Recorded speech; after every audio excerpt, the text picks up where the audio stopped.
औज़ुबिल्लाहिमिनश्शैतानिर्रजीम बिस्मिल्लाहिर्रहमानिर्रहीम। अस्सलाम वालेकुम दोस्तों, उम्मीद करता हूँ कि आप सब खैरियत से होंगे। English for CSS and PMS में आप सबको खुशामदीद कहता हूँ।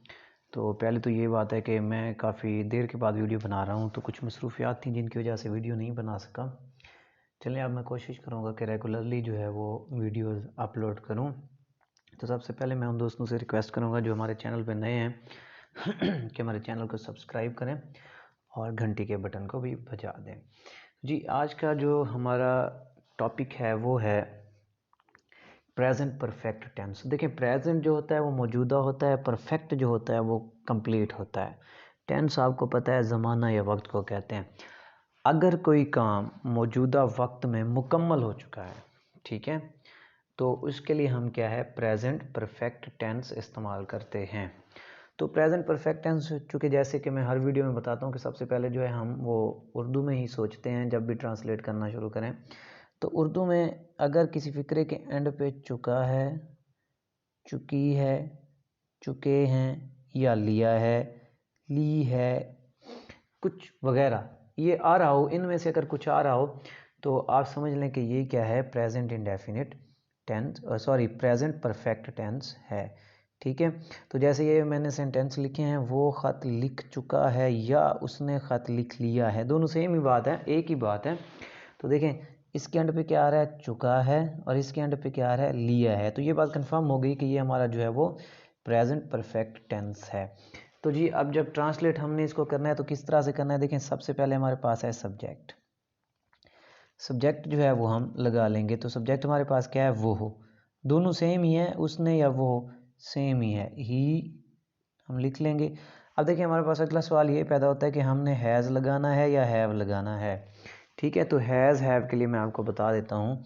अगर तो आपके पास जो है वो ही, शी, इट, ठीक है, या कोई सिंगल नेम, कौन सा, सिंगल नेम, ये आपके पास आ जाते हैं, तो आपने इनके बाद क्या लगाना होता है, हैज़ लगाना होता है। इनके बाद आपने क्या लगाना होता है, हैज़। ही, शी, इट या कोई सिंगल नेम आता है तो इनके बाद आपने क्या लगाना होता है, हैज़ लगाना होता है। ठीक है, अगर इनमें से कोई नहीं आता और आपके पास आ जाता है जी आई,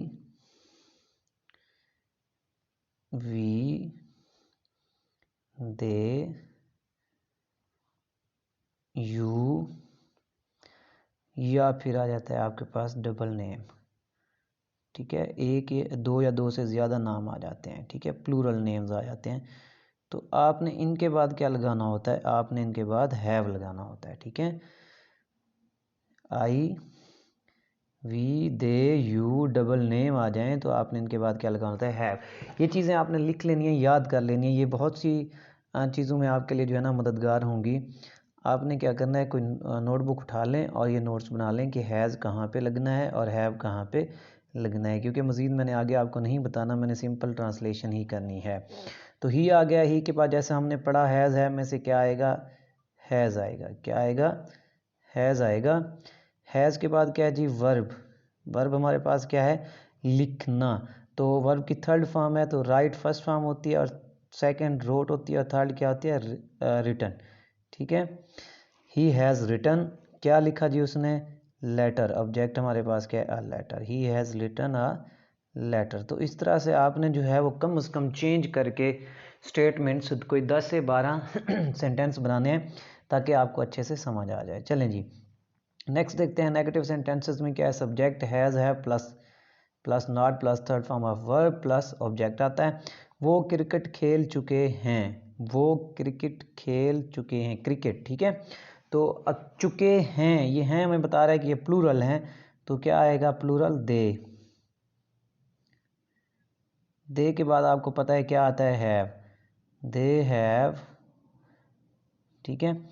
वर्ब क्या है, खेलना, ठीक है, दे है, वो क्रिकेट, सॉरी यहाँ पे जो है ना वो क्रिकेट नहीं आना चाहिए, नेगेटिव की हम बात कर रहे हैं, वो क्रिकेट नहीं खेल चुके हैं, दे हैव, फिर फार्मूले के हिसाब से आपने नॉट लगा देना है, दे हैव नॉट, फिर वर्ब की थर्ड फॉर्म लगानी है, तो खेलना की प्ले होती है, थर्ड फॉर्म जो है वो होती है played. They have not played, ठीक है। तो हमारे पास ऑब्जेक्ट क्या है, क्रिकेट, ठीक है। They have not played cricket, तो वो क्रिकेट नहीं खेल चुके हैं। नेक्स्ट चलते हैं जी, इंट्रोगेटिव पे आप आ जाएं। तो सबसे पहले आप हैव लगाते हो, फिर subject, third form of verb, object और एंड पे आप क्या लगा देते हैं, क्वेश्चन मार्क लगा देते। क्या आप गांव पहुंच चुके हैं, वही देखो चुके हैं, ठीक है। तो क्या करना है आपने, सबसे आप प्लूरल है तो हैज़ है में से क्या आना चाहिए, हैव, ठीक है। तो सब्जेक्ट क्या है, आप, यानी यू, हैव यू। वर्ब क्या है हमारे पास, पहुंचना, रीच। थर्ड फॉर्म क्या आती है इसकी, रीच्ड, हैव यू रीच्ड। अब कहाँ पे भी, village, have you reached the village, ठीक है। गांव है क्योंकि, तो ऑब्जेक्ट हमारे पास क्या आएगा, द विलेज, ठीक है। और उसके बाद सबसे अहम चीज़ जो है क्वेश्चन मार्क। अब देखें एक और बात मैं आपको बताता जाऊं, ये जो वर्ड हमारे पास होता है ना, जिसे अभी मैंने लिखा है रीच, ठीक है। इसके बाद आपने कोई प्रेपोजिशन जो है वो नहीं लगानी, ठीक है। इसके बाद आपने कोई प्रेपोजिशन नहीं लगानी होती रीच के बाद, ठीक है। नेक्स्ट चलते हैं, अ नेगेटिव इंट्रोगेटिव। अब ये जो है ये मैंने सॉल्व नहीं किया, ये मैंने आप लोगों के लिए छोड़ा है कि आप लोग जो है खुद इसको सॉल्व करेंगे। फार्मूला मैंने लिख दिया, हैज़ है plus subject plus not plus third form of verb plus object, ठीक हो गया। सेंटेंस चले मैं आपको कोई ना कोई लिख देता हूँ, चलें आसान सा लिख देता हूँ। पीछे वाले सेंटेंसेस में से मैं कोई लिख देता हूँ। क्या आप गाँव नहीं